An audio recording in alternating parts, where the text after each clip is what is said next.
All right, moving on to the very last section of our lecture in Chapter 1. So now I'm going to talk about the demographics of IO psychologists. Most of you should be familiar with the American Psychological Association. It's the major organization for psychologists. APA has many divisions representing a number of psychological specialties. Division 14 of the APA is a division for IO psychologists known as PSYOP, and I believe I mentioned this in one of the earlier sections of this PowerPoint.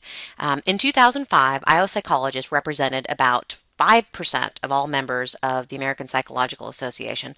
So as you can see from this chart, there's not a whole bunch of us when you look at all of the PhD psychologists, but we are growing. We are growing. So in terms of how we're growing, take a look.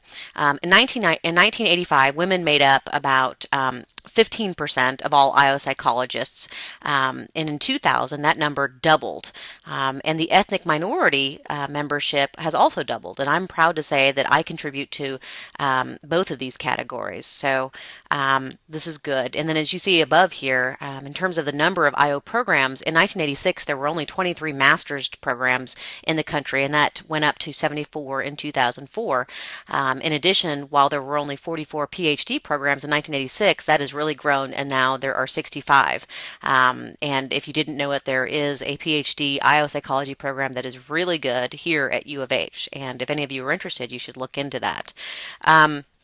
In terms of salary, we're one of the highest paying subfields within psychology. Our median PhD salary in 2005 was about $87,000 a year for PhDs and about $65,000 a year for master's levels. So that's not too bad at all.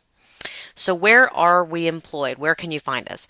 So you can find IOs all over the place by looking at this graph here, but we're pretty equally distributed among the academic world, pure consulting firms, and then also private organizations. Do you have any interest in going to grad school? I became interested in grad school when I switched to being a psychology major, but there are a lot of things that graduate programs look at. They really are interested in looking at GPA or GRE scores, letters of recommendation, and hopefully you have some research experience that you can get those letters of recommendation from. But also if you've participated in any internships related to your field, and then they're going to see whether or not you have any fit with the program that you're interested in going into, but also if you've ever done any post-bac classes, that doesn't hurt. But if you're interested, I'd be happy to talk with you, so just let me know. Be happy to do it. So moving on, we have only one more section remaining for the first chapter here, and we're going to talk about quickly how culture relates to IO psychology. So moving on, if you guys haven't already guessed, we live in a pretty diverse world, and this diversity certainly appears at work. I teach an entire course, or have taught an entire course on cultural psychology. What is culture? Well, I like to think of culture as a set of attitudes, behaviors, and symbols shared by a large group of people and usually communicated from one generation to the next.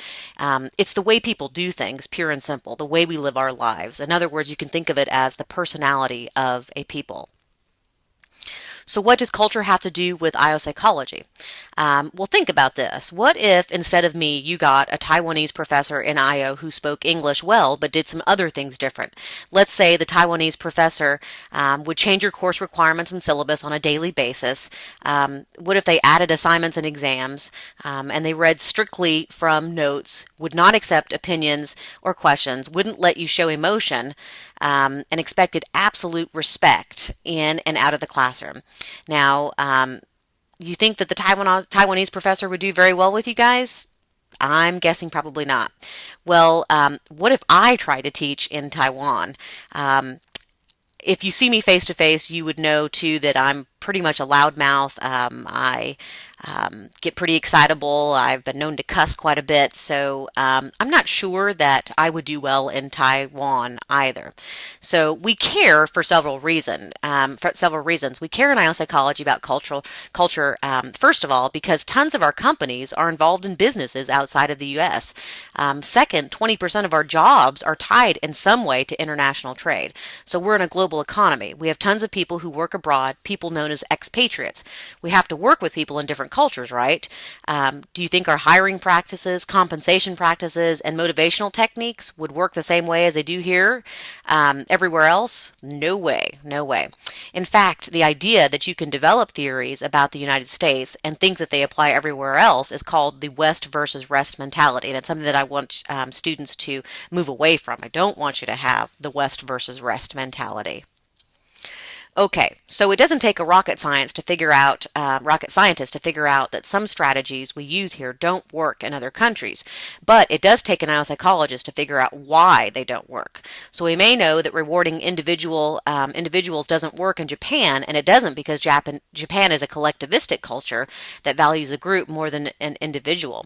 On the other hand, the United States is an individualistic culture that values the individual and not the group. A researcher by the name of Hofstede surveyed thousands of employees all over the world and came up with 5 different dimensions by which cultures vary. As your book states, these different aspects can almost be viewed as the aspects of a country's personality. Individualism and collectivism is just one of these dimensions. There's also power distance, masculinity, femininity, uncertainty avoidance, and long-term orientation. Your book goes through these all pretty fairly well, and I would encourage you to go through them more in depth.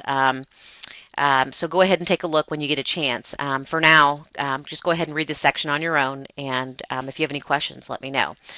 There is an interesting graph, though, that looks at a number of countries: United States, Japan, France, China, and Indonesia, and maps all of them along these different dimensions with regard to power, distance, individualism, collectivism, masculinity, femininity, uncertainty avoidance, and long-term orientation. And you can tell just by the way these lines are going that we are very different from other cultures.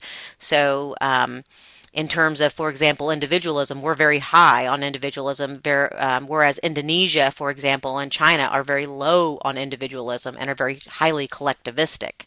So hopefully you have an idea of the demographics of IO psychologists and how culture relates to IO psychology.